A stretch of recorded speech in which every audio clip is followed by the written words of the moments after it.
Ṣé ń gbọ́ mi nísìn? We cannot hear you. Ẹ jẹ́ kí n mọ̀ ṣé tí ń gbọ́ mi báyìí. Ẹ gbà mí. Ṣé ń gbọ́ mi? Mi ò mọ nǹkan tó ṣẹlẹ̀ o. Ó yẹ kẹ́ máa gbọ́ mi sìn. Mi ò mọ nǹkan tó ṣẹlẹ̀. Ṣùgbọ́n ó yẹ kẹ́ lè gbọ́ mi nísìn. So mo gbàdúrà lẹ́ẹ̀kan. Ẹ ṣeun tẹ́ jẹ́ kí n mọ̀. Mò ń kí mọ́mí rẹ̀ mí Ọ̀ṣùgbóyè. Mo bá dẹ̀ mi ò mọ̀ pé wọ́n gbọ́ mi, mo kí wọn. Mo ti lọ nínú àdúrà. Mi ò mọ nǹkan tó ṣẹlẹ̀. Ó yẹ kẹ́ lè gbọ́ mi. Mo kí wa pé ẹ kú dédé àsìkò yìí bí ojú ọjọ́ bá ṣe rí ní ọ̀dọ̀ tiyín. Ṣé àlàáfíà ni gbogbo lé wa? A gbà ládùúrà pé ojú rere àti àánú Ọlọ́run kò ní fi ẹ̀yin àti èmi sílẹ̀. Tẹ́ bá ń gbọ́ Ìyálájé Global, èmi ni mò ń jẹ́ bẹ́ẹ̀. Ẹ bá wa lọ sí orí YouTube channel wa, Ìyálájé Global Talk Show. Ẹ lọ bá a subscribe ní ibẹ̀. Ẹ like, ẹ comment, ẹ bá wa pín ètò. Tẹ́ bá kúrò ní ọ̀dọ̀ Ìyálájé Global Talk Show, ẹ bá mi yà lọ sí ọ̀dọ̀ ọ̀gá mi. Ọ̀rọ̀ lẹyẹ ń gbọ́. Ẹ lọ bá wa ṣe bákan náà. Ẹ lọ bá wa subscribe ní ibẹ̀. Ẹ like, ẹ comment, ẹ follow. Bẹ́ẹ̀ ṣe ń ṣe léyìí, a gbà ládùúrà pé ní agbára lọ́wọ́ Ọlọ́run, gbogbo ọwọ́ tẹ́ fi ń ṣe pé àtẹ̀yìn àti àwa, gbogbo ohun tó dára téèyàn ṣe láyé, a máa fi ọwọ́ náà ṣe. Ẹ ṣe gidi gan ni. Ẹ má bínú sí mi ò mọ̀ pé ẹ gbọ́ mi tẹ́lẹ̀. Ìgbà tí mọ́mí rẹ̀ mí Ọ̀ṣùgbóyè tí wọ́n wọlé yàn, mò ń kí wọn, so wọn ò gbọ́ mi nìyàn. Mo ti yọ nǹkan tí mò ń lò, mo ti yọ sẹ́gbẹ̀ẹ́. Mi ò mọ nǹkan tó ṣẹlẹ̀. Mo dẹ̀ charge ẹ̀. Mi ò mọ nǹkan tí ò ṣe tẹ̀ ṣe gbọ́. Mo ti lọ nínú àdúrà àti dúpẹ́ lọ́dọ̀ Ọlọ́run. Ẹ ṣé, ẹ jẹ́ kí n wá bẹ̀rẹ̀ sí ní kí yín ní kọ̀ọ̀kan. Mọ́mí rẹ̀ mí Ọ̀ṣùgbóyè, ẹ kú gbogbo gbà o. Ẹ ṣé lọ́pọ̀lọpọ̀. Àjọṣe wa kò ní bàjẹ́ o. Ojú ò ní tì yín láéláé lágbára lọ́wọ́ Ọlọ́run. Ojú rere àti àánú Ọlọ́run kò ní fi yín sílẹ̀. Ẹ kú gbogbo gbà. Ọlọ́run máa dúró tì yín. Ẹ bá wa kí dádì Babátúndé Olúwatósìn àti ìyàwó wa. Ẹ ṣé. Mọ́mí Ọmọlára Ògúndáre, a kí ẹ̀yin náà mọ́mí. Ẹ ṣé, ẹ kú gbogbo gbà o. Ẹ ní dánìkan ṣe ilé ayé yín. Ẹ ṣé lọ́pọ̀lọpọ̀. Àjíǹde ara máa jẹ́ o. Ẹ ṣé. Àwọn èèyàn wa mélòó kan wọn sí nílé tí wọn sí nílé. Kí a dúpẹ́ fún pé wọ́n rí àánú rìn àjò gbà. Gbogbo ìgbà tí wọ́n bá dẹ̀ máa lò níbi tí wọ́n lọ, Ọlọ́run máa pa wọ́n mọ́. Màmá wa tí wọ́n dẹ̀ lọ ṣègbéyàwó fún ọmọ wọn bákan náà, lágbára lọ́wọ́ Ọlọ́run, wọ́n máa rí èrè nínú ìgbéyàwó náà. Wọ́n máa bára wọn kalẹ̀. Ọjọ́ náà kò pẹ́ mọ́. Ọjọ́ ayọ̀ ló máa jẹ́ o. Nǹkan tá a rò kò ní bẹ́ẹ̀ tá a rò jẹ́. Lẹ́ẹ̀kan sí màmá wa, ẹ kú palẹ̀mọ́. So bí èèyàn ṣe jẹ́ nìyàn. A máa bẹ̀rẹ̀ ètò.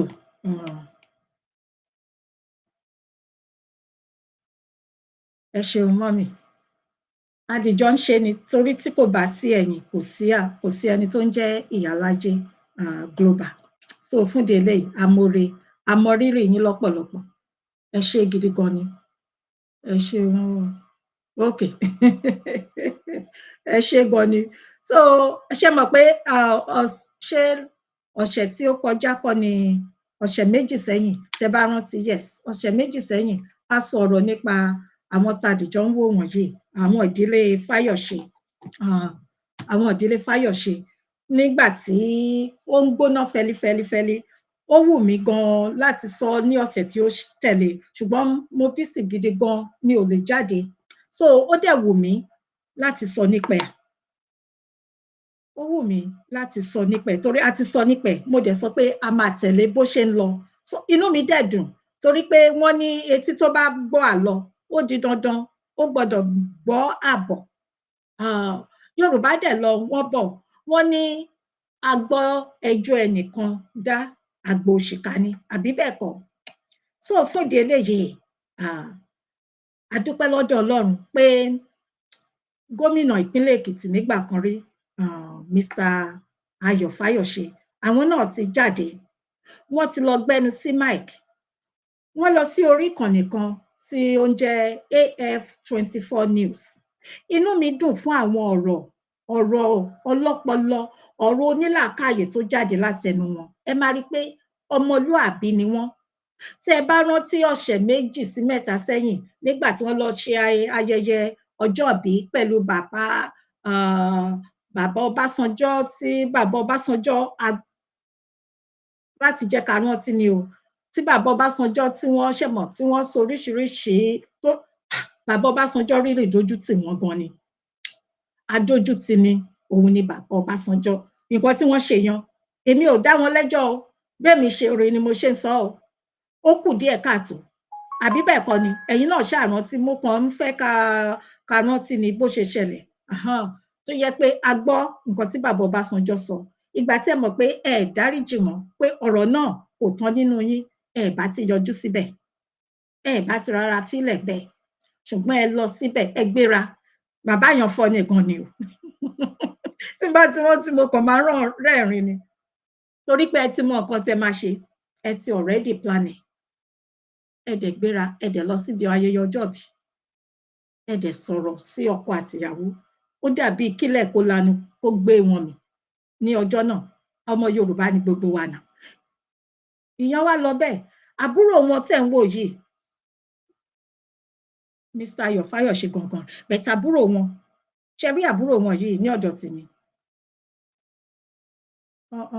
Ó like wàhálà. Isaac, Mr. Isaac Fayose, ó like wàhálà. Ṣé mọ̀, lẹ́yìn ìgbà tí wọ́n ṣe ọjọ́ ìbí yan, tẹ bá gbọ́ oríṣiríṣi ẹ̀yìn àti mi, ó lọ káàkiri gan ni. Wọ́n sọ̀rọ̀ oríṣiríṣi ọ̀rọ̀ tí ò bá kùn gbé, tó jẹ́ pé ẹ máa rí pé ǹjẹ́ arákùnrin yìí ní ọmọlúàbí? Gbogbo nǹkan tó ń lọ nínú ìdílé yín kọ́ lẹ ní láti gbé wá sí orí ayélujára. Ṣé gbogbo ẹbí náà ló wá perfect? Kò sẹ́bí tí ò ní tiẹ̀ lára, oníkálùkù ń faṣọ bo tiẹ̀ ni.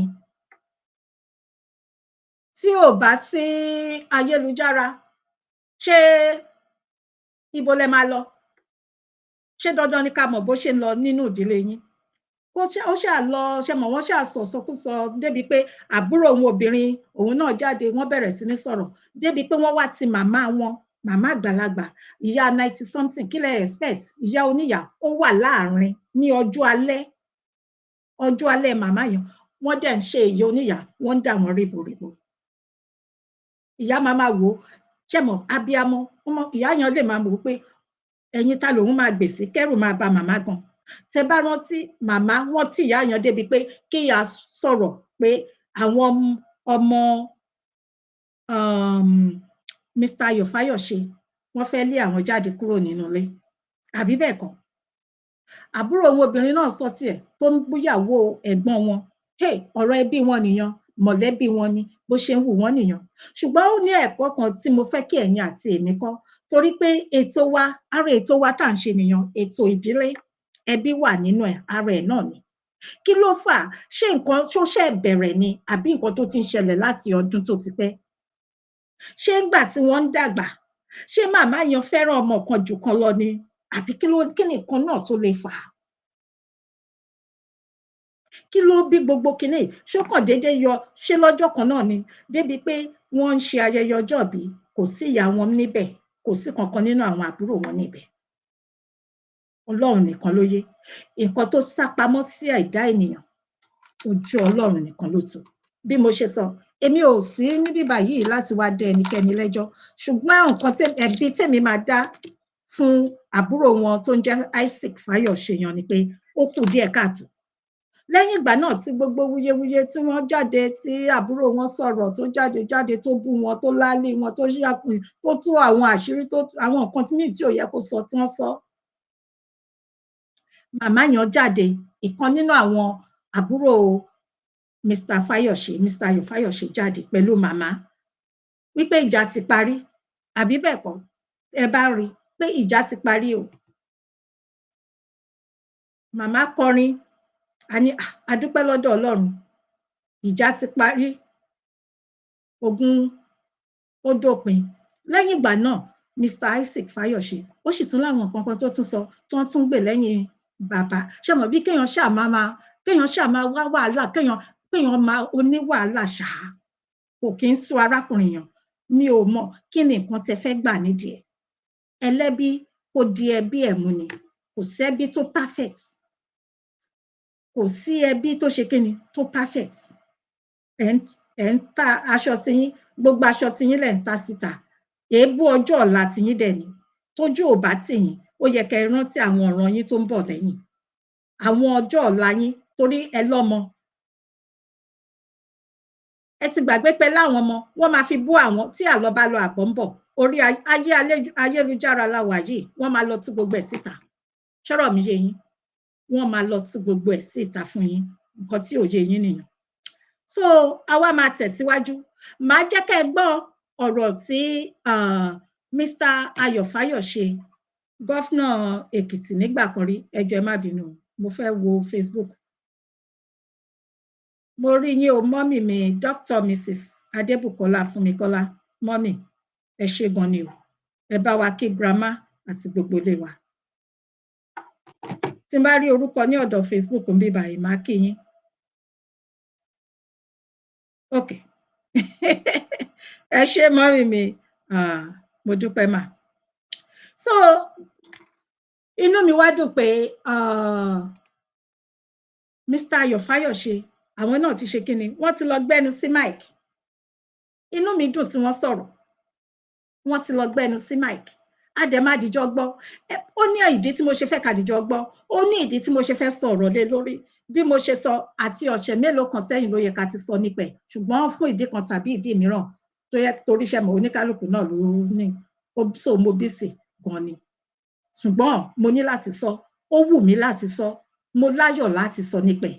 Ara nǹkan tá à ń ṣe ní orí ìkànnì wa nìyẹn tí a dẹ̀ máa sọ nípa ẹ̀. So wọ́n lọ sí orí ìkànnì AF24 News. AF24 News. Láti lọ sọ, ẹ máa wá wò, ẹ̀yin èèyàn mi, ẹ̀yin aráalé, àwa máa dìjọ gbé yẹ̀wò pé òkè, kéèyàn ṣọ́ra. Ẹ máa wá wò, a máa dìjọ wò wípé ta ló jẹ̀bi, ibo ló ti ṣẹlẹ̀, kí ló fà? Ó ní ẹ̀kọ́ gẹ́gẹ́ bí òbí táwa gangan ní láti kọ́. Báwo ló ṣe wọ́ wá? Ibo ló ti wọ́ wá gangan? Kí ló fa wàhálà? Kí ló máa ń fa wàhálà láàrin ẹ̀gbọ́n àti àbúrò? Báwo lèèyàn ṣe lè ṣe?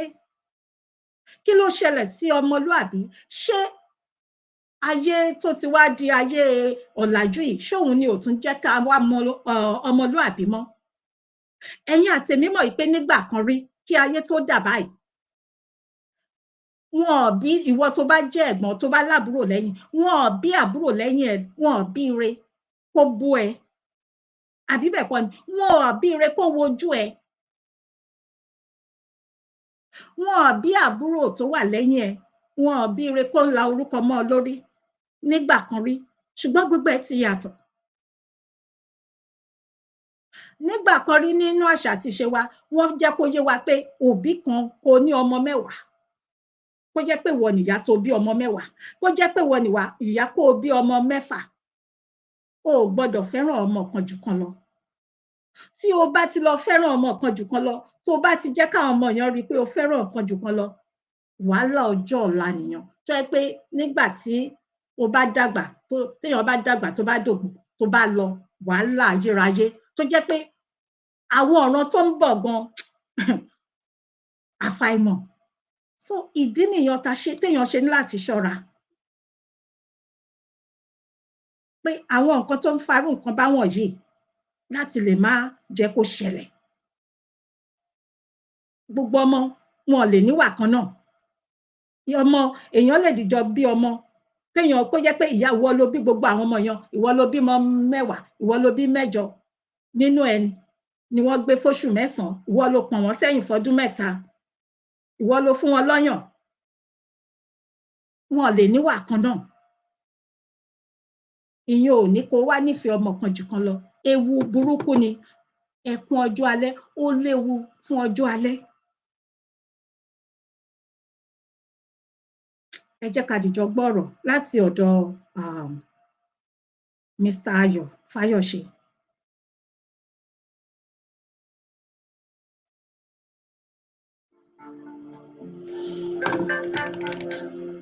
Because when the war is launched, was proud of. I was young. Okay. I was 14 42. And for age and time, you won't be a perfect person. I'd never been in the business of running people or administering people. I've always been a private businessman.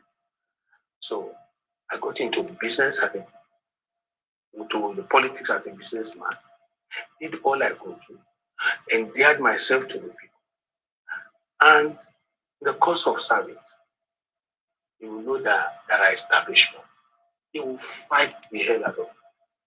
They want to make sure you are discredited.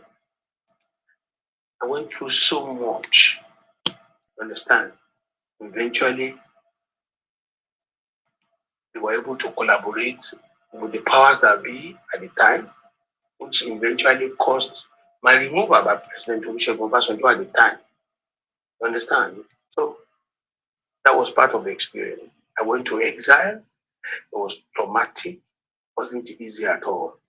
I was in exile until I came back, and nobody will only give me a chance that I could ever come back as governor again. It was physically unimaginable, going by the forces that were against me at the time. But to the glory of God, I became governor again. That will be the second time the opportunity of defeating another incumbent will come. So I became the fourth executive governor after Governor Fayose, Governor Shegun. I became the fifth. Adebayo the first. I was second. Oni fourth. Oni third. Fayemi. Oni and Fayemi, third and fourth. I became the fifth again. So for me, again, the second time was an uneasy experience. But at these two instances, I delivered so well for the people of it. And I want to say this to justify that. If I didn't do well with the very dark clouds that I went through in the first tenure, nobody will vote for me. Nobody will welcome me. So I did not only win, I won in all the 16 local government areas of it. Understand? Governor Fayemi himself congratulated me despite the court issues. Till today, I have not lost any battle. I want to say the greatest of all times was the day I became governor again, within the possible cloud that faced my life. The day I was announced as elected, and the day I walked into the stadium to be sworn in as the governor of Ekiti. So there are landmark days I can never forget. Wow, that's great. And how did you manage to be relevant when you were in that position of hiatus, so to say? Because it took some years. How did you stay politically relevant? It was actually 8 years. Wow. And it is interesting to say that I left office exactly 8 years that I came back. So I've come to realize that when you are destined for the top, nobody can stop you. That's right. Me, I have an uncommon history, uncommon challenges, and uncommon victories. I was governor for 7.5 years in the space of the 2 tenures. Interestingly, I was in court for 15 years. But to the glory of God, I've always won all these cases. The first one, I was charged for the poultry project, and so on. I was in court for 8 years. I won eventually. The case was dismissed to my merit. And this one, I won, and I was in court for 7 years. So how else would a man have faced challenges and battles amidst family challenges, family problems, domestic issues, political blackmails, and more? And the only story is that the elect of God, the general elects of God in the Bible days, fought great battles, won all battles, and the Lord says, I shall be with you as I was with your brother, with your father. So the bottom line is that the Lord has proved himself to be God in my project. To talk about your political relevance even now. How do you see yourself? Because in fact, your party is in battle and nobody even knows what is going on. Do you see yourself as a party man or do you see yourself as an individual within a party? Well, in the case of the PDP, I'll give you a small background to show or showcase who I am and what I've been and the roles I'm playing currently. First, the Nigerian politics is peculiar. There are two dominant political parties before the advent of the Labour Party. The PDP and the APC. I served as governor twice. In my second tenure, Buhari's administration, I never compromised. I was likely the only voice at the time speaking truth to power. And let me tell you, with all the rapprochement, pleadings that I should join APC, I never did. I refused. After my two governors at the time, they come to APC. So if I had wanted the shortcut, the easy way out, today I would have been an APC man. And I'm saying to you today and tomorrow and years to come, I will never be an APC man. I will never join any political party. No. At 65, it is better for me to back off than to continue to jump from one bed to the other. Well, child, I'm not condemning anybody who feels that's the only way to go. Because in the crisis in PDP, I will advise anybody who wants to go. Because they have a future to protect. The fact that I am not going does not stop anybody from going. Let me put that right. How do you see a candidate of the party in 2023 going to another party? Let me leave it like that. I'm a weakest person. And I'm telling you till tomorrow, I'm a weakest person. There's no denying. I don't pretend. We have our issues as human beings. Wiki is not perfect. I'm not perfect. We will still continue to have issues. But the issues here are very clear. At the time of those incidents, that was with me. So what has gone wrong? Nothing. So I'm still there. What we wanted Atiku to do at the time took us to go and support Ashwari. We have not changed from that support. Wike was appointed a minister. Do we say Wike, this ministerial position, will use it to fight the person that we? It will never. It won't work. But like it was in the same situation. This man from Elisha, Ebino Thompson, can't remember his name now. They all serve in the government of the opposition. The Bolaigi served in the government of Obasanjo. So let us look back to history. That does not say when PDP or APC is not doing things right, we have a voice, we will talk. People like me, I'm not looking for position. You understand? If I'm looking for position, I'm sure you will have given me for my contribution. So, as a matter of reality, we have chosen to follow Ashwari. One, that was where we are in 2022. So we're still there. He's still the same man. Nothing has changed. And where we need to speak truth to power, we'll tell him. So I want to stand there and tell you that PDP is in trouble because of their own making. The same problem that is happening at that time. For instance, the governor of your state now is trying to corner party structures because you want to lead the people. You don't destroy some. You attempt to destroy some, a lot of people that you call fools will come and gather against you. PDP is our party based on justice. But you have been expelled from the party. Nobody expelled me. You were expelled at the... We just heard now that court says all they did in that convention should not be recognized. So the pronouncement is in itself cannot be recognized. So don't deceive yourself. You see, pronouncement in PDP or by any political party does not mean the court of the land just said everything they did is a nullity. So are you just asking, or you want to follow the realities?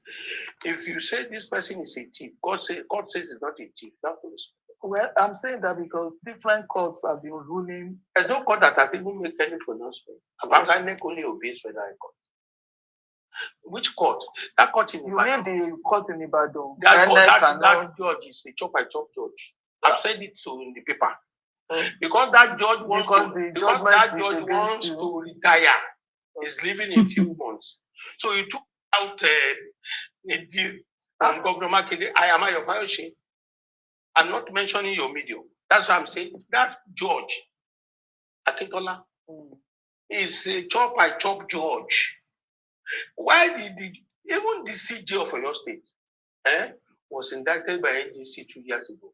She deliberately gave that thing to that judge to go and do it, the dirty job.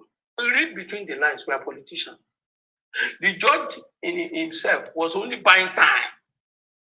He couldn't make a pronouncement. He was granted an ex parte.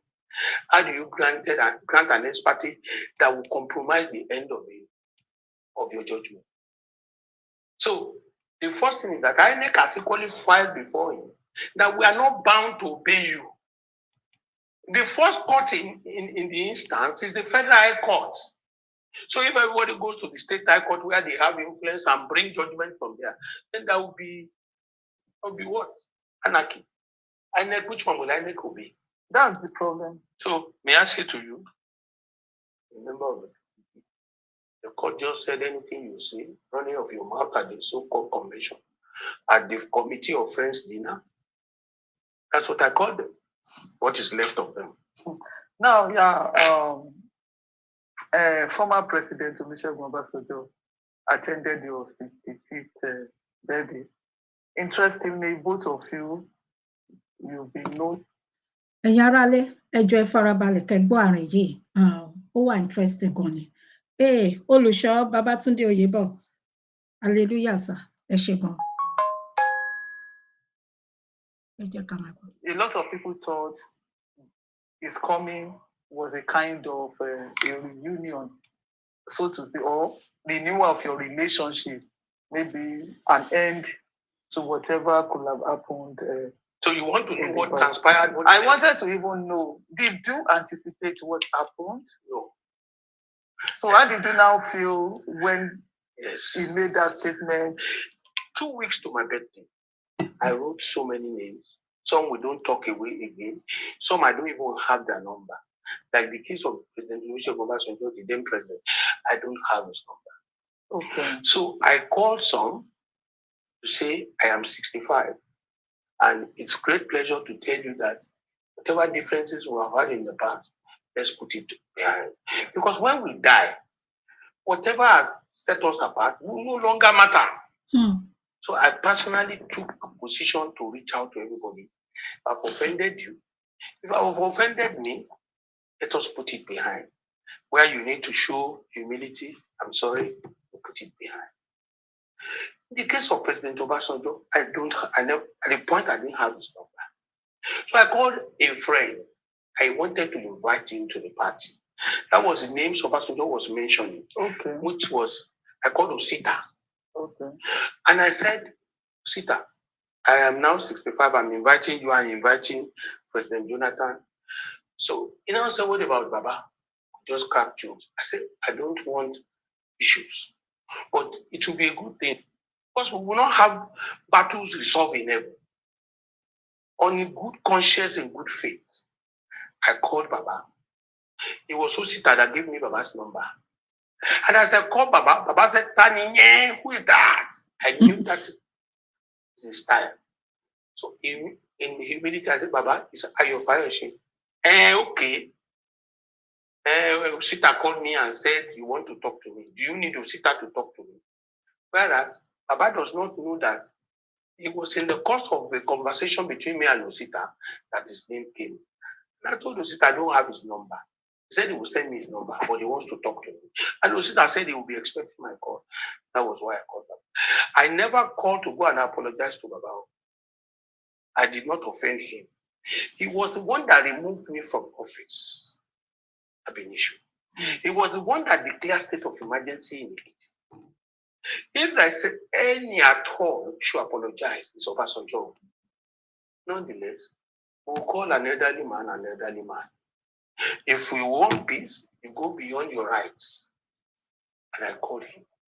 And he said, you don't need an OCTA to call me. Anytime you can call me. How else could the man reach out? I did it in good faith. And if I knew this was how it will end, what do I need an Obasanjo for? Am I contesting election? Do I need his validation? No. Baba is 87. Baba is always attacking everybody. He attacked the IBB. He called Atiku so many names. When Buruji died, same thing. I know him. Baba see no good in anybody. Even in his comments on that day, Baba was saying, I know you went to Olivet. You have certificates. We know who do not have certificates. Who was he referring to? Apparently, he was sarcastic and he referred to the president of Nigeria, which nobody can do it to him.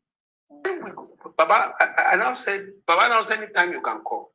So I told my wife, and I called him 3-4 days after, and I said, well, I will come on Sunday. And I went there with my children. We got there. It was your children? Yes. We took pictures together.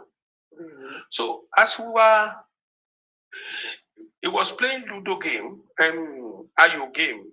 Eventually he finished playing. He held my hand and said, Ayo, let's go. We went to his side with a friend of mine that I sent money through to Baba.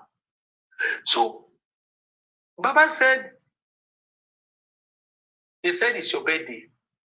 I did not originally go to invite Baba.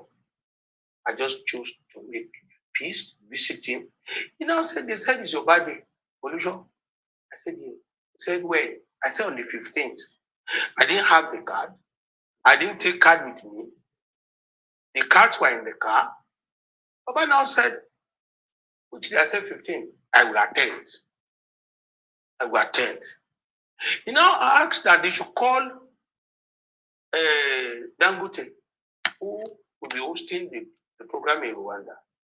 They couldn't get Dangote. He now said, don't worry yourself out there. Dangote will have to take one day, which is Friday night, and he must drop me back 1 o'clock to attend the auction. All in good faith. When they finished, he said, where is the card? It was at that point we went to. We gave him. He said, card is not enough. Card in the code too. You have to arrange for me how I will charter a flight back. Okay. I'm a retired former governor. I said, Baba, I'll get back to you. We took pictures in good faith and we left. The next day I had to go and change money. Change $20,000. Twice, $10,000. And I gave it to pollution that day.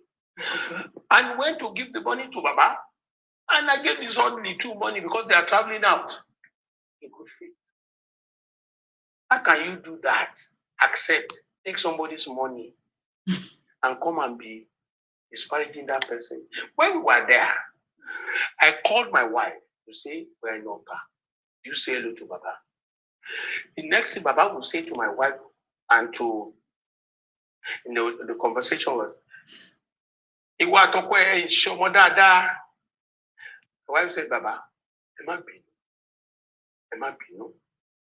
I do not want peace. Why will I call my wife? Why will I take my children? But God, who sees the heart of men, will vindicate me from all this shenanigans. How she is in perception is a very hard man. Yes, I'm a hard man based on facts. I shy not away from realities and truth. I'm not cowardice. Baba went to Ibadan after my visit on Sunday. And got to Ibadan. People started calling me on a Wednesday when they went to Makinde. Baba now said, one former governor, a man you met on Sunday, in very decent manner, peaceful manner, one former governor who has been insulting me, abusing me, I'm going to his party on Saturday. So I smelled the rats. Why would a man go to such a public function and be announcing such. So I called Folusho. I called a few people. This thing Baba said here, naturally they all said I should not be angry. I should just don't call him about it. So I didn't call him at 2:30 or 2 o'clock. So Baba now asked me, what is the program like? And I said, the program is about 6 different items, and there's no big deal. There will be prayers, there will be why we are here, there will be a goodwill message and vote of thanks and so on and so forth. Baba said, no, he wants to take the vote of thanks. Wonder, you are not a member of my family. You are not, I didn't grow up with you. How would you want it? Because at that juncture, I became suspicious of a few things. Okay. And Baba said he will be the one to speak last. Wow. And that my son should say why we're here, should be the role of my son. I began to suspect a number of things. So I went to the advanced party of the vice president, because you can't speak after the vice president representing the president. I must speak last and depart. I now call Baba again. Baba, the president should speak last, the vice president. But I said, don't worry, I will manage him. Wow. I will manage him. So when Baba was called, Baba told the auditor that he should rather call the vice president. The innocent vice president didn't know. Went to take his speech and was about to depart. Baba said he should sit down. Now called me and my wife to come and stand for 1 hour, 14 minutes. How do you say to a man on his 65th birthday? Say, hey, Shomoluabi, who is he to say that? In his capacity as what? Is that meant to be vote of thanks? This was how when Guruji died, that Baba said, Guruji, you use law and political deeds to escape justice in the world. You will get, you cannot evade justice by death. I remember very well how Yabo Obasanjo narrated the story of her father against him. All that Yabo Obasanjo said about him, about her father. So, but I don't want to go to the back. I was enraged. I felt like taking the mic from Obasanjo daddy and hitting it on his head. Really?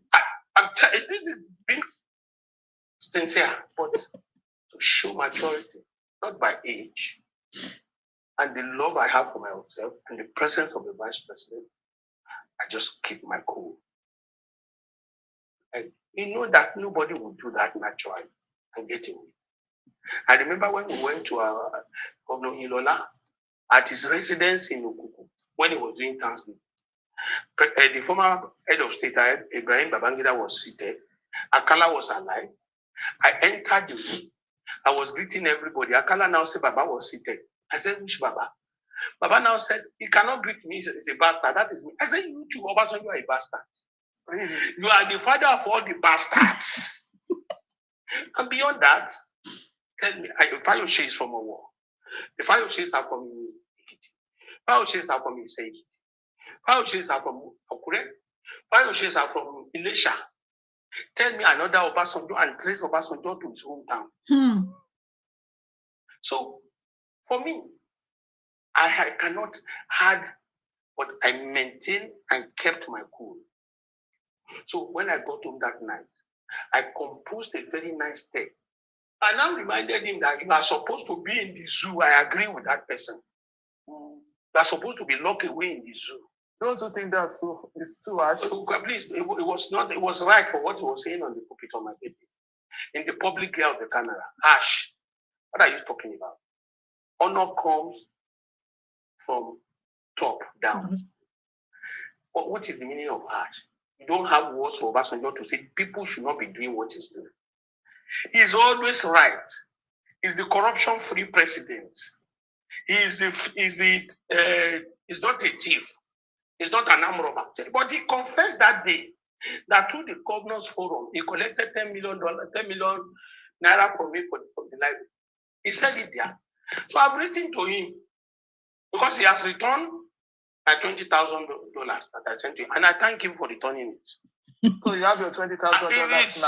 it's in my hand now. I went to change it yesterday to Naira. And how do you feel about that? I'm very happy. You can't lose. You can not the man can discourage you and say carry your money away. I will not allow him. I wrote to him. He didn't publish that one. My money. You can't go without money, oh Baba. You written to him all humility that he should please remember, since he has accepted that he received that money through Governor's Forum. That means he wants for me, he should return that money. But 10 million naira is no longer. Whatever. I just want my 10 million. You don't even mind. No. The moment I get it today, I will confirm that I've received it like this one. You can't be disparaging people and be chopping their money. That's for one night. So let's leave that one for another day. So for me, I did not equally send that message to the public. I sent it to Obasanjo's inbox on his phone. You sent it as a text message. Okay. So it was one who went to the press. And I'm very happy he went to the press. So, which is good. What you want to tell me Obasanjo has no dementia? No. He has dementia. But do you foresee any mending of your relationship with Obasanjo? Oh, please. That's the end. It was Obasanjo that removed me from office. Removed Ladoja. Which other governor? Alamisia. Okay. He removed Darili. About 6 of us. Okay. And Obasanjo will come out and condemn it. With all due respect, forget about relationship with Obasanjo. And by the grace of God, I have forgiven him. But I will never make this last mistake that I made on this thing. Never. Wow. Now, I think we need to also come to, you mentioned crisis earlier on. We spoke about your political crisis. Correct. We've talked about the Obasanjo issue. There are also videos online after your birthday. There is one from your brother and another one from your sister, and of late, another one from your mother, pleading with Nigerians to pray for the family. How do you see all of these things? What is going on in your family? Sincerely, I really don't want to talk about my family. So many families have gone their way without any noise. The simple reason is Fayose is a household name. Fayose matters in the little way you can talk about it. So, being that as it should be, I want to say it is not the best for any family to take their dirty linen to the public or the social. That's right. Whatever we say today will remain in the internet for us. Our children yet unborn will latch on it. They will be reminded. Look at the case of the governor of Akwa Ibom, where the daughter said the governor killed his mother. I will never drag my sister, my siblings on the television or social media. They remain my brothers, my sisters, and my mom. Unfortunately, when you are coming to this life, you can't choose who will be your brother. You can't choose who will be your sister. So I still love them. It's a phase that shall pass. And let me tell you, there is more to every family than the heir can manage. But it is best as the father of the house to remain quiet. Isaac has started for over a year, abusing me, insulting me, calling me names. Anybody associated with me, he will go for them. He will go for Wike. He will go for Governor Yebanji. He will fight everybody. That's fine. That is fine. I don't have to get angry about that. The lessons ought to be learned has been learned. You understand? But I remember vividly, we're very close. We went to Rwanda, we went to South Africa together to go and see my mom. I took him with me. We came back together peacefully. So where all this will be coming from, I don't know. When he was taking on the president, Melaye and all of them. Melaye is alive. You remember that he called me once to say, this is what my brother was saying. I said, please don't be angry. And I tried to talk to my brother. I recall very well when he was attacking me, when he was attacking different people. What can I do? If not that he's even attacking me, saying that I was doing it deliberately. So I'm not angry with him, and I'm not going to be angry with him. But let me make this clarification. My younger sister and myself, who were together with my mom in South Africa a few months back, looking after her, they all were appreciating my little effort, loving me for what I did. So when you have these issues, silence is good. And silence is the best. So I like I said, I can't choose who my siblings will be.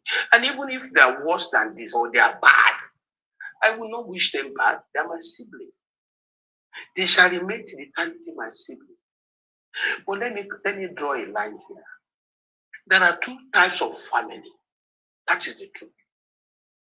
The first family is you, your wife, and your children.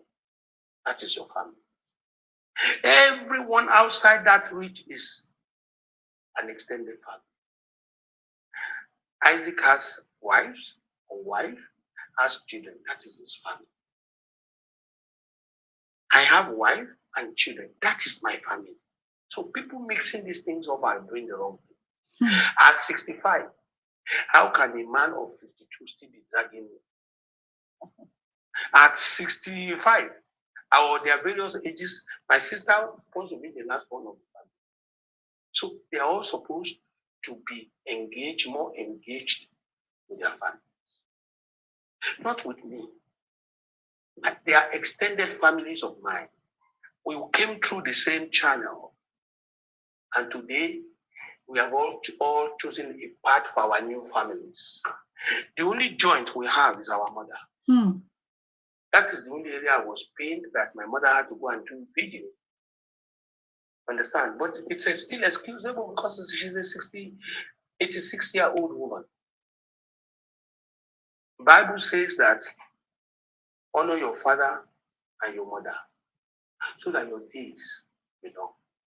If I don't love my mother, if I don't honor my mother, then my days will not be long. So I love my mom. And I shall continue to love her. Those narratives are narratives from the pit of hell.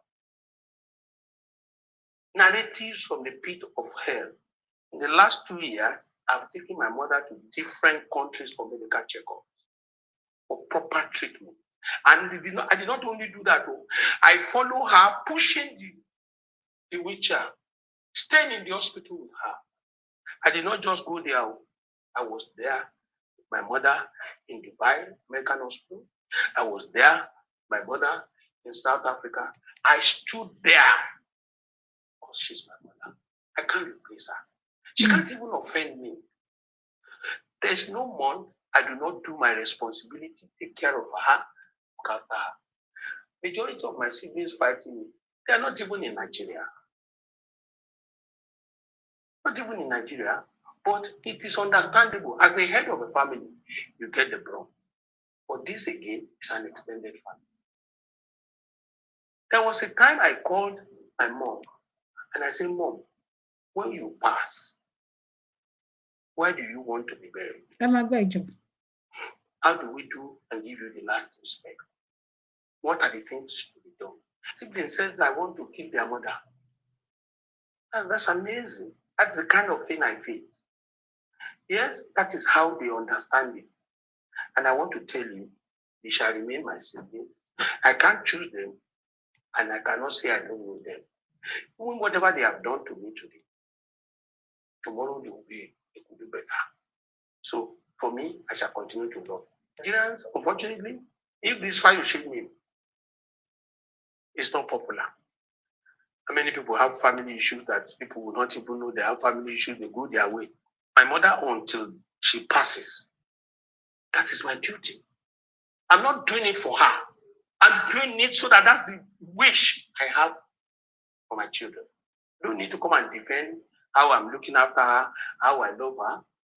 She's my mother till eternity, and I continue to love her. And the reason why I was asking her, how do you want? For me, I just told everybody, when I pass, this is how I want things to be. It's a wish. But if I say my mother, then why don't you say this? So that there will be no controversy, there will be no issue, especially with the challenges I'm having with my siblings. Lastly, when Governor Yubanji was contesting, I said that is the person that can win election. My younger brother was contesting. He said I did not support him. I'm very wicked. I'm useless. I'm this. Because I did not support my brother. It's okay. I've chosen who I want to support. I don't have apology. Oyèbánjí, the innocent gentleman, did not. I want to tell you, I'm a leader and I know how things work. If anybody wants to contest, I'm not stopping you. I'm not even in position to stop you. But let us govern our emotions. You don't need the internet. Even if you insult me from today to tomorrow, I won't answer you. And I've pleaded with my sons. Because when you insult their father, you still go ahead and put those insults in their WhatsApp number. You insult the father, you insult my wife, you will now send the message to my children. Who does that? So these children had come to me to say, sir, they've told your brother, let him insult you. Don't put it on a WhatsApp page. Don't do that. Today, I've equally called them. You don't need to go down that way with Isaac, with anybody insulting. They've done it in the past. But don't let us, you are the people that need this name. One, none of them has their children in Nigeria. They are the only ones here. So don't go down that lane with them. Anybody who gives me stress, I block you. I block so many. Not even my siblings. If you give me stress, I block you. I'm here to live alone. And I want to live longer. And I will live longer. Give me stress, I block you. It's no point. It's only one life. I want to enjoy the remaining. I've worked. I've gone through so much. And I thank Nigerians for giving me the honor on my birthday. But they are coming to celebrate me. Mr. President, I am grateful. Even anybody who saw what you wrote, your comments, do you need a man like an Obasanjo? Mommy Titi Alayo 2434 ẹ káàbọ̀ sórí ètò. Tẹ́ bá ń gbọ́, ta ló ti gbọ́ kíní yìí rí? When they go low, we go high. Ta ló sọ bẹ́ẹ̀? Ṣẹ́rí, mi ò ní Mr. Ayọ̀délé Fáyọ̀ṣe, mi ò ní wọ́n pé o. Ṣùgbọ́n wọ́n sọ ọ̀rọ̀ ọmọlúàbí. Òun ni mo ṣe ní ká bẹ̀rẹ̀ láti ìbẹ̀rẹ̀ pẹ̀pẹ̀. Wọ́n sọ nípa ìdílé wọn, wọ́n sọ nípa ìrírí wọn pẹ̀lú òṣèlú, pẹ̀lú ẹbí àti nǹkan tí bàbá Ọbásanjọ́, ìṣẹ̀lẹ̀ wọn láàrin bàbá Ọbásanjọ́, wọ́n jẹ́ ká tún mọ irú èèyàn wo ni bàbá Ọbásanjọ́ tún jẹ́. Wọ́n sọ bí wọ́n ṣe bẹ̀rẹ̀ òṣèlú, wọ́n láwọn ò tiẹ̀ mọ̀ wípé àwọn lè jẹ́ gómìnà rí. Kò sí, àwọn ò mọ̀, àwọn ò ṣiṣẹ́ lé lórí, àwọn ò plan ẹ̀. Ṣùgbọ́n tí ẹ bá ń gbọ́ pé àtẹ́lẹwọ́ òun la bá ìlà, a ò mẹ́ni tó kọ́. Ìlà ọwọ́ wa yìí, ẹ ṣé ìyá mi, bẹ́ẹ̀ ni Michelle Obama, yes, ẹ ṣé mà. Ìlà tó wà ní àtẹ́lẹwọ́ ẹ̀yin àtèmi yìí, ó ní ìtumọ̀, kádàrá àtàyànmọ́. Olórí, ẹni tọ́lọ́run bá ti dá ní aṣíwájú, ẹni tọ́lọ́run bá ti dá ní olórí, kò sí ni ṣá, ó máa jẹ́ ni. Màámi Yẹmí Folúkẹ́, ẹ káalẹ́ màmí, mo wà lórí ìkúnlẹ̀ mà, ẹ ṣé gan, àgbáyé adalẹ́ mà.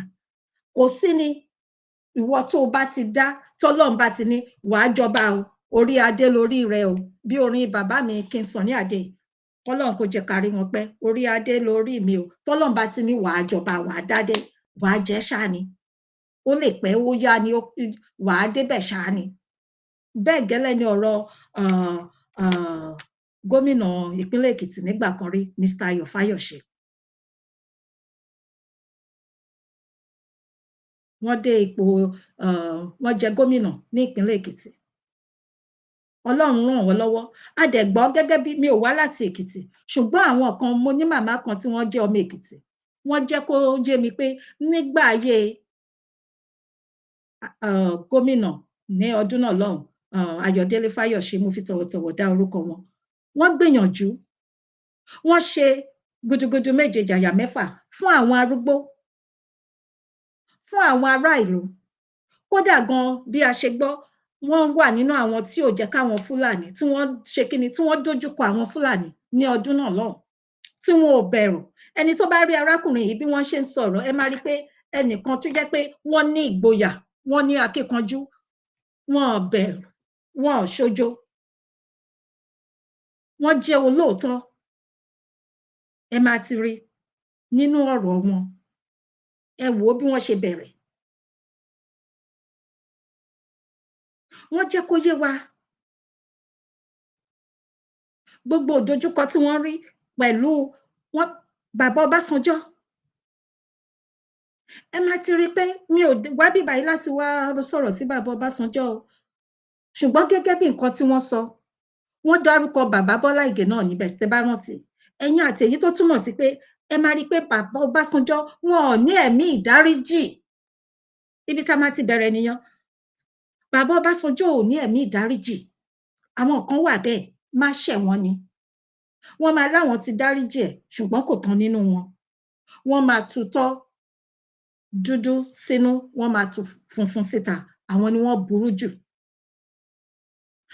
Nǹkan tí wọ́n máa ń dùnyàn jù níbẹ̀ ni irú wọn lẹ máa rí tí wọ́n máa dúró lórí níwájú àga wàásù, tí wọ́n máa lọ káàkiri. Níwọ̀n ìgbà tí ọmọ ni Mr. Fáyọ̀ṣe tí wọ́n jẹ́ sí bàbá Ọbásanjọ́, wọ́n ṣe tàgbà. Ẹ gbọ́ nǹkan tí wọ́n sọ. Wọ́n láwọn lọ pé òkè, ọjọ́ mélòó lèèyàn máa lò láyé tá à ń wẹ̀wò rìn, káwọn jẹ́ kó kọjá lọ, torí pé ayé yìí gbogbo wa kàn ń gbàdúrà sọ́lọ́run ni pé kó jẹ́ ká gùn lẹ́mìí.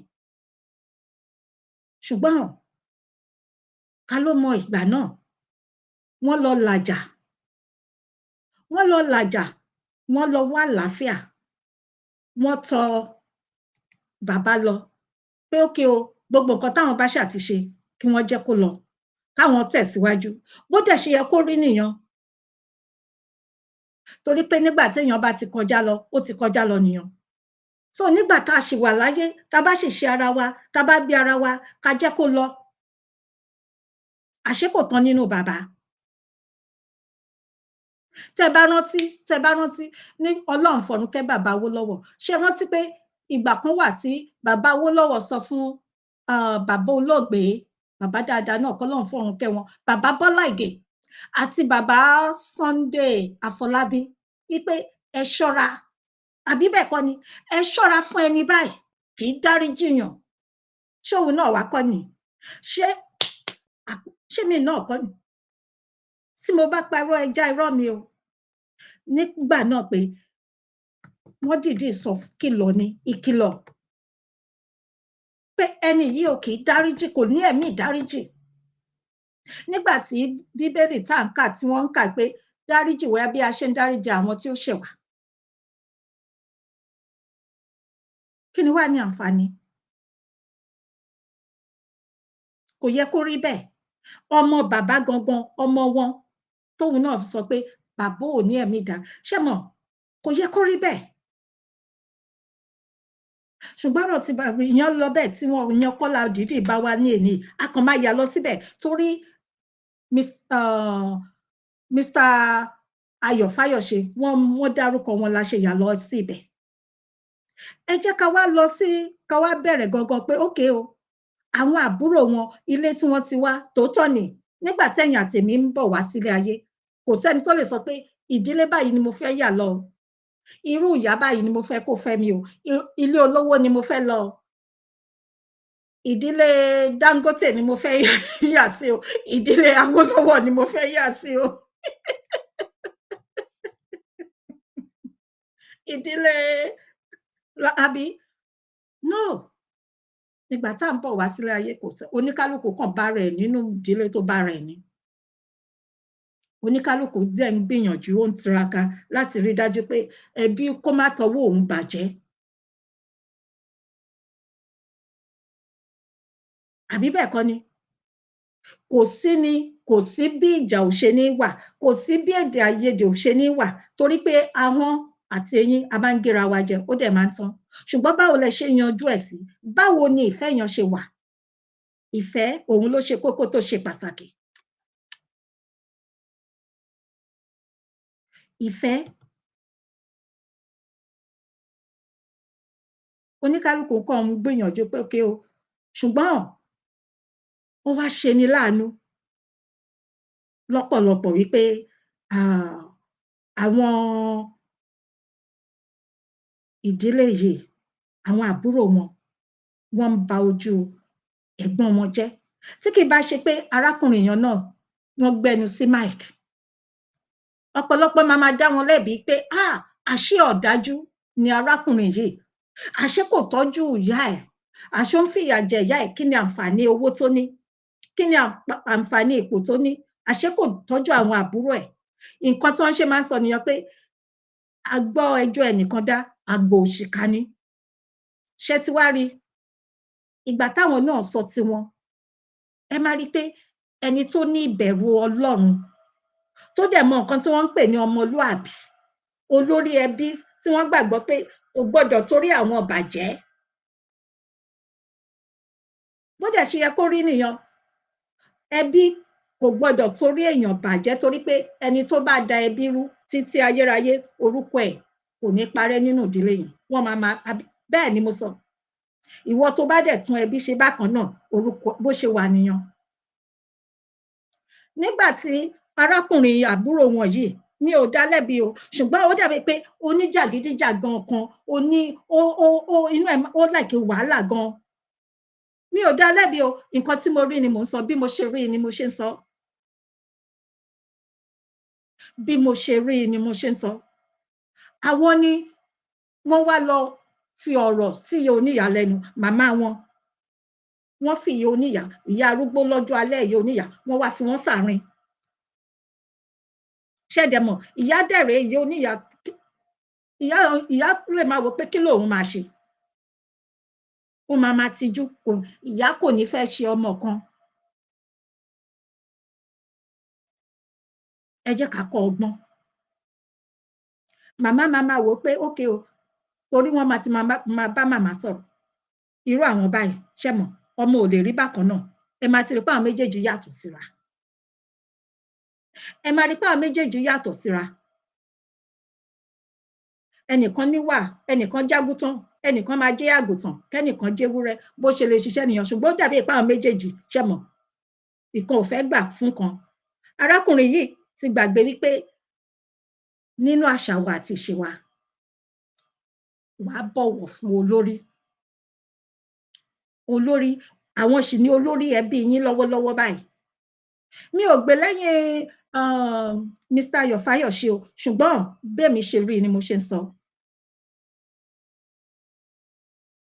nínú àṣà àti ìṣe wa wàá dọ̀bálẹ̀ ẹ̀gbọ́n yín ni wọ́n sì jẹ́ ọmọdún 52 52 kayọ 52 kúrò 65 kúrò nínú 52 èló ló kù àgbà àwọn sì ní bàbá yín kò yẹ kẹ́ ẹ máa gbójú sókè ṣẹ́ ti rí ara nǹkan tá à ń sọ ọ̀làjú òun ó ń ba àwọn ọ̀pọ̀lọpọ̀ nǹkan jẹ́ tá a ní láti ṣe kíni láti ṣiṣẹ́ lé lórí.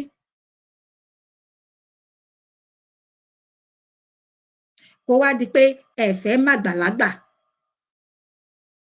màmá yìí ò dẹ̀ lè bá yín wí torí bí mo ṣe sọ màmá onímàmá ọjọ́ alẹ́ àwọn ìyá ti wà ní ọjọ́ alẹ́ ẹ kàn ń forí màmá yan ẹ kàn fẹ́ nǹkan tí à ń ṣe kò dáa rárá àti rárá ni.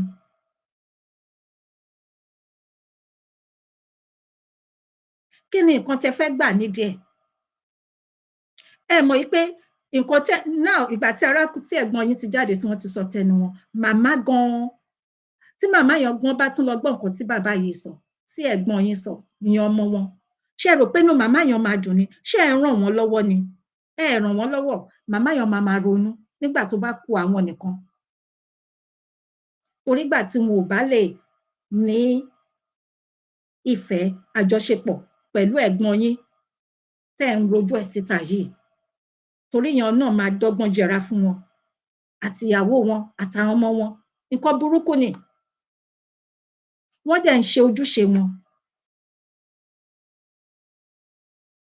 Kéèyàn gbé ìyá ẹ̀ láti orílẹ̀-èdè Nàìjíríà lọ sí Saudi fún ìtọ́jú. Bí ó tilẹ̀ jẹ́ pé ó kù díẹ̀ káàtó. Torí àwọn míì wà tó jẹ́ pé wọ́n dìjọ jẹ́ ẹgbẹ́ pẹ̀lú màmá yẹn tí wọn ò ní àǹfààní láti lè jáde láti lọ gba ìtọ́jú ní níbòmíràn. Ara nǹkan tá à ń sọ nìyẹn nípa ètò ìlera ní orílẹ̀-èdè Nàìjíríà. Ètò ilé ìwòsàn tó dájú tó péye bó ṣe máa wà. Tó jẹ́ pé àwọn tí ò bá ní àǹfààní tí wọn ò kí ń ṣe ìyá gómìnà, tí ọmọ wọn ò sí nínú ipò agbára, wọ́n máa ní ẹ̀tọ́, wọ́n máa ní àǹfààní fún ètò ìlera tó dájú àti èyí tó péye. Ara nǹkan tá à ń sọ ni.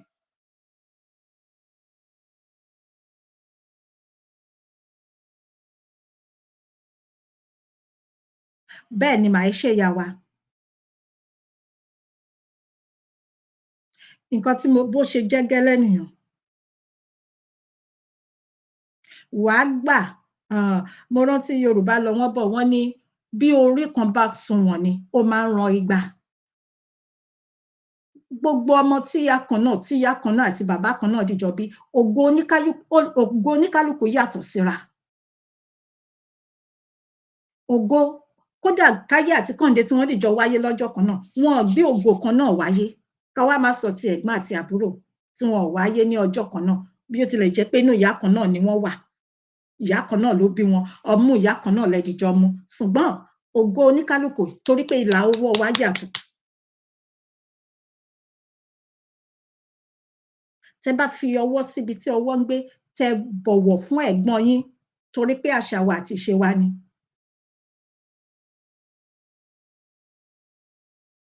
Ẹ wá ń sọ ọ̀rọ̀ tí ò mú ọgbọ́n dání, tí ò mú ọpọlọ dání. Àwọn ọ̀rọ̀ tó máa ń dójú tìyàn tó yẹ pé ọmọlúàbí kan ò gbọdọ̀ máa sọ. Mi ò gbè lẹ́yìn wọn o. Ṣùgbọ́n téèyàn bá ṣe nǹkan tó dáa, èyí tó dáa ẹ jẹ́ ká sọ.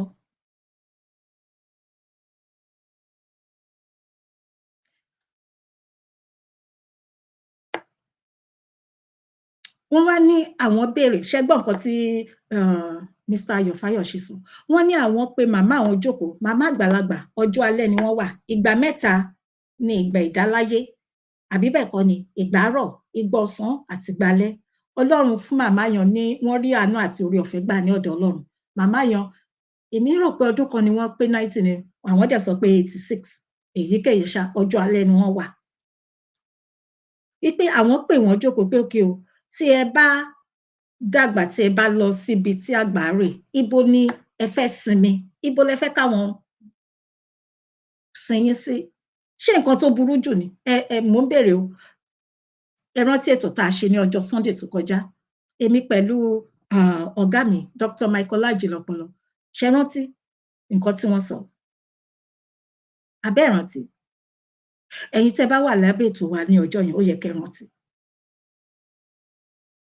Àwọn aráàlú yìí, ẹlòmíì, ẹ máa rọ́mọ 40 ọdún mi, ẹ máa rí ọmọ 30 ọdún mi, wọ́n ti máa sọ fún àwọn ẹbí wọn pé okay o, táwọn bá dàgbà o, tí nǹkan kan bá ṣẹlẹ̀ sí àwọn o, ibi báyìí ni kẹ́ ṣe fún àwọn.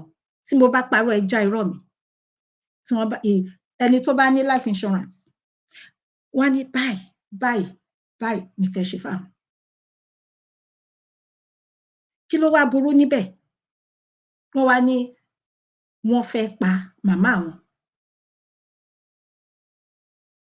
Wọ́n fẹ́ pa ìyá wọn.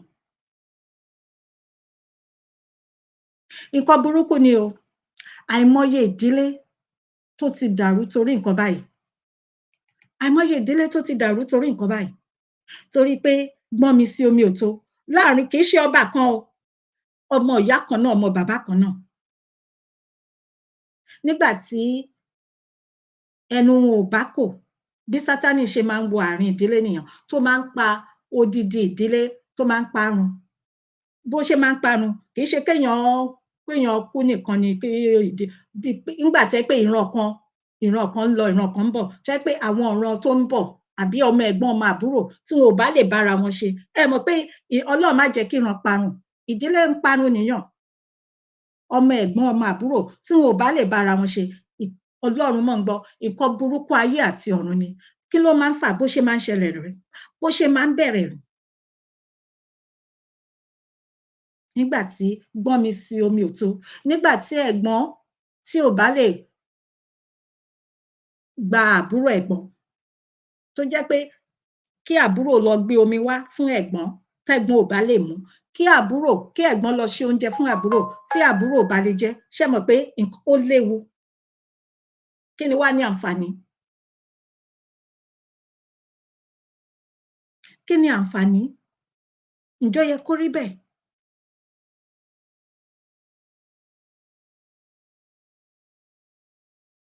ìlara nígbà tí ṣẹ́rí àti kékeré ẹ jẹ́ ká máa wo àwọn ọmọ wa gbogbo abiyamọ ẹ jẹ́ ká máa wo àwọn ọmọ wa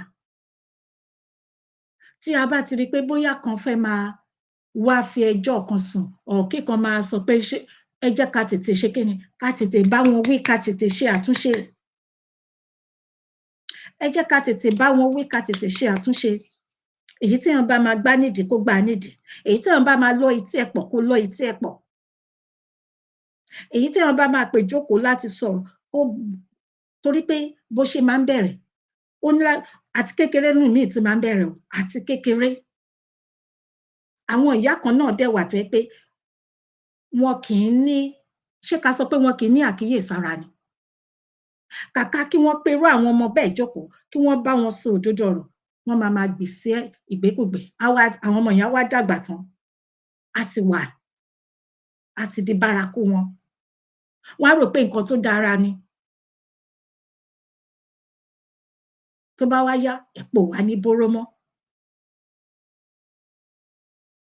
á wá di pé ẹ̀gbọ́n ń ṣe nǹkan àbúrò máa sọ pé ṣóun nìkan ni àbí nǹkan tẹ́gbọ́n ẹ̀ bá ń ṣe yan òun náà fẹ́ ṣe ó ti gbàgbé pé ìka mẹ́wẹ̀ẹ̀wá kò dọ́gba.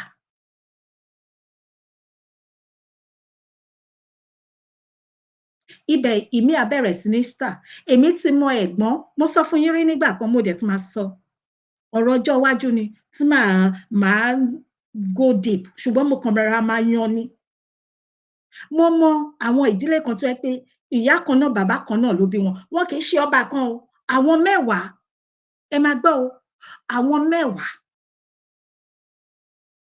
bí ó ṣe di pé wọ́n wá nìkan tó jẹ́ ọkùnrin ó ń rí ṣe ọwọ́ ẹ̀ gbé bó ṣe di pé wọ́n ń lara títí wọ́n pa ìkan nínú wọn ó kó àwọn 9 ìkan nínú ọmọ èyí tí wọ́n pa ó rí àánú gbà ó lọ sílùú òyìnbó bí wọ́n ṣe bẹ̀rẹ̀ ogun nìyẹn tí wọ́n bẹ̀rẹ̀ wàhálà tí wọ́n ń sa oríṣiríṣi tí débi pé wọ́n ń sọ fún onítọ̀hún yẹn pé bí ọ̀tọ̀ onítọ̀hún yẹn ṣe lọ sílùú òyìnbó yẹn bẹ́ẹ̀ ló ṣe máa padà ẹ rántí pé gbogbo wọn yìí ìyá kan náà bàbá kan náà wọn kì í ṣe ọba kan àìmọye wọn bẹ́ẹ̀ ẹ wá sọ fún mi gbogbo wọn dẹ̀ ní ọmọ gbogbo wọn ní ọmọ àwọn ọmọ ó wá di pé ọmọ ẹ̀gbọ́n ọmọ àbúrò wọn ò lè bára wọn ṣe kí ni wá ní àǹfààní ẹ sọ fún mi ṣé nǹkan burúkú kọ́ ni kọ́mọ ẹ̀gbọ́n ọmọ àbúrò kó má lè bára wọn ṣe ẹ̀yin èèyàn mi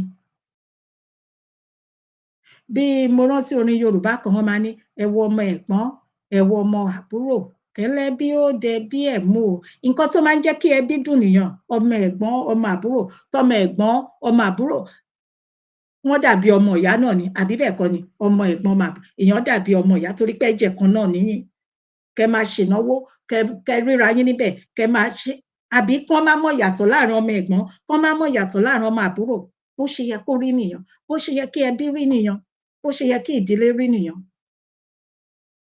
kí ọmọ ẹ̀gbọ́n kó lè yan fanda kó lọ sí ọ̀dọ̀ ọmọ àbúrò kò sí nǹkan tó máa ń dùn tó máa ń dán mọ́rán jù bẹ́ẹ̀ lọ.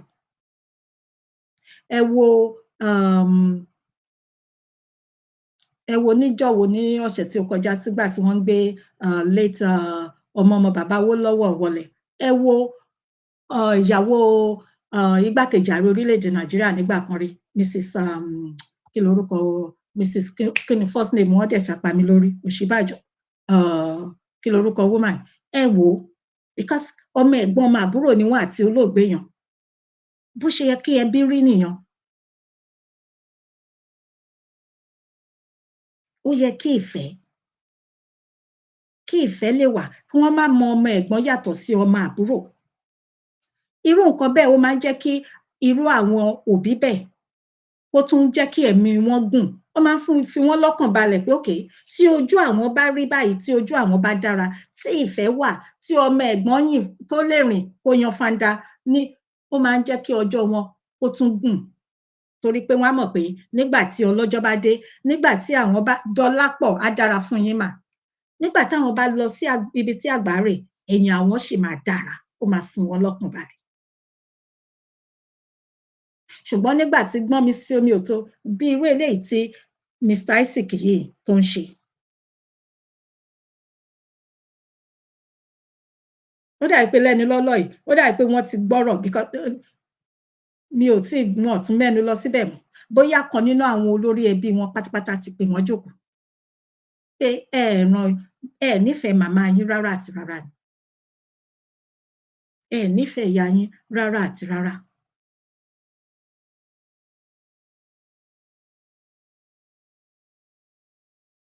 So ẹ rí pé wọ́n dárúkọ àwọn ọmọ wọn, pé arákùnrin ìyá tún pé àwọn ọmọ wọn. Ṣé irú àwọn ọmọ èèyàn nísìn, irú àwọn ọmọ gómìnà ìpínlẹ̀ Èkìtì nígbà kan rí, Mr. Ayọ̀ Fayose àtàwọn ọmọ ẹni yìí, ẹ sọ fún mi, ṣé wọ́n máa lè bára wọn ṣe? Mo ń béèrè ni o, ẹ bá mi dá sí o, ẹ má dá mi. Tẹ́ bá fẹ́ pè wọlé, ẹ lè pè wọlé, ẹ má dá mi. Ṣé irú àwọn ọmọ wọn, ṣé wọ́n máa lè dìjọ ṣe? Kí irú àwọn ọmọ wọn, kí irú ọmọ Mr. Isaac yìí ń sìn, kó fẹ́ ṣèyàwó, kí ọmọ ẹni yìí má lè wà níbẹ̀. Àbí ọmọ ẹ̀gbọ́n ọmọ àbúrò. Torí pé ó ti bú bàbá wọn. Kò sí ọmọ tí ó máa rí kó máa bú bàbá ẹ̀. Kò sí ọmọ tó máa rí kó máa bú ìyá ẹ̀, sínú ẹ̀ máa dùn, tó máa yọ́nú sí ẹ̀. No, ó dìgbà tó bá ṣe àtúnṣe yan. Táwọn ọmọ èèyàn dẹ̀ rí pé ó ti ṣe àtúnṣe yan, kí wọ́n tó yọ́nú sí ẹ padà. Ìgbà yẹn ni àlàáfíà lè padà. Kò dá rárá àti rárá ni.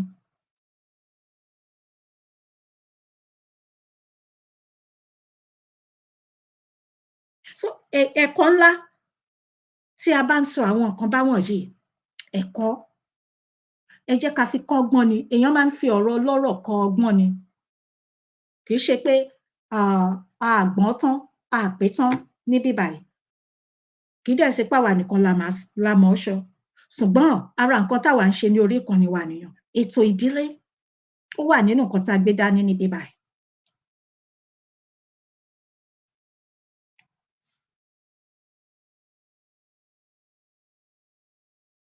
Àti kékeré, Yorùbá lọ wọ́n bọ̀, àti kékeré láti máa ń pẹ ẹ̀ka ìrókò. Àti kékeré. Ẹ jọ̀wọ́ gẹ́gẹ́ bí òbí, pàápàá jùlọ àwọn obìnrin ni kinní yẹn pọ̀ jù sí lọ́wọ́ jù. Ẹ jẹ́ ká ṣe àtúnṣe. Ẹni tó bá ń ṣe, nígbà míì àwọn ọmọ èèyàn wọ́n máa fẹ́ dán èèyàn wò. Wọ́n lè fẹ́ fi ọ̀rọ̀ sí ẹ lẹ́nu pé bóyá wọ́n ń study onítọ̀hún, bóyá bíkẹ́yìn lòún kẹ́ tó ń ṣe bákan. Wọ́n lè sọ pé àwọn ti mọ̀ pé èyí tó fẹ́ràn jù nìyẹn. Wọ́n fẹ́ wò, wọ́n fẹ́ dọ́gbọ́n wọ́rọ̀, bóyá àwọn náà máa sọ pé tòótọ́ ni. Òbí ò gbọdọ̀ fẹ́ràn ọmọ kankan jù kan lọ. Ṣebí òbí, ìyá yẹn, ìwọ ló gbé àwọn ọmọ yẹn sínú fún oṣù 9.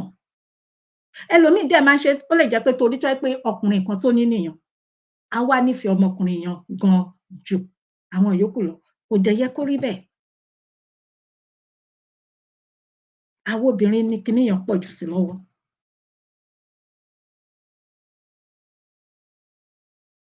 Ẹ jọ̀ọ́ sì torí Ọlọ́run, ẹ jẹ́ ká kọ́ ẹ̀kọ́, ẹ jẹ́ ká fi ìfẹ́ hàn sí gbogbo àwọn ọmọ yẹn bákan náà. Tí wọ́n bá dẹ̀ ń béèrè, tí wọ́n bá ń dọ́gbọ́n béèrè pé bóyá o fẹ́ràn ọmọ kan jù kan, kò jọ rárá àti rárá ni, torí pé èmi náà ni èèyàn náà ló bí gbogbo wọn. Báwo ló ṣe máa nífẹ̀ẹ́ kan jù kan lọ?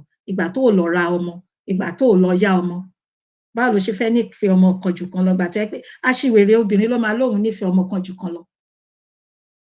Ìwọ ló mọ nǹkan tójú ẹ rí bó ṣe bí àwọn ọmọ yẹn, so báwo ló wá ṣe fẹ́ nífẹ̀ẹ́ kan jù kan lọ? Kí ọmọ kan wá fẹjọ́ ọmọ kan sùn, ẹ jọ̀ọ́ ẹ má jẹ́ ká gbè lẹ́yìn, ẹ jẹ́ ká wá bá ṣe máa wá ìfẹ́, ká dẹ̀ máa kọ́ sí wọn létí, ká máa sọ sí wọn létí, ká máa pè wọ́n jókòó láti rí i dájú pé ìfẹ́, àjọṣepọ̀ tó dán mọ́rán ó wà láàrin gbogbo wọn. Torí èní yìí kọ́ o, torí ọ̀la, torí ọjọ́ alẹ́. Ọjọ́ alẹ́ yẹn ló ṣe kókó tó ṣe pàtàkì jù. Ọjọ́ alẹ́. Mo gbà ládùúrà pé àtẹ̀yìn àtèmi a ò ní gé ìka àbámọ̀, a ní kébẹ̀nù ní ọjọ́ alẹ́ wa. Mo gbà ládùúrà pé àtìrandíran wa, àṣìtánì kò ní ráyè wọ ibẹ̀. Ẹ jẹ́ ká kọ́ ọgbọ́n. A dẹ̀ gbà ládùúrà pé ìdílé àwọn tá a fi ń sọ̀rọ̀ yìí, tá à ń lò wọ́n láti fi sọ̀rọ̀ nípa ìdílé, pé kí Ọlọ́run kó jọ̀wọ́ kó yanjú gbogbo awuyewuye tó bá wà ní ibẹ̀, so wọ́n á lè bá ara wọn ṣe.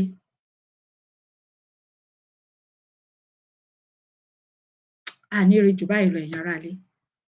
Ẹ ṣeun gidi gan ni, mo dúpẹ́ o. Lẹ́ẹ̀kan sí, alàgbà olùṣọ́ Babátúndé Oyèbọ̀, olùṣọ́, ẹ ṣé o. Ẹ bá wa kí gbogbo ilé, ẹ̀yin aráalé. Ìyókù, kí Ọlọ́run kó ó tún di ọ̀la lágbára lọ́wọ́ Ọlọ́run. Ẹ bá mi kí gbogbo ilé wa o. Ẹ ṣé lọ́pọ̀lọpọ̀. Ó dàárọ̀.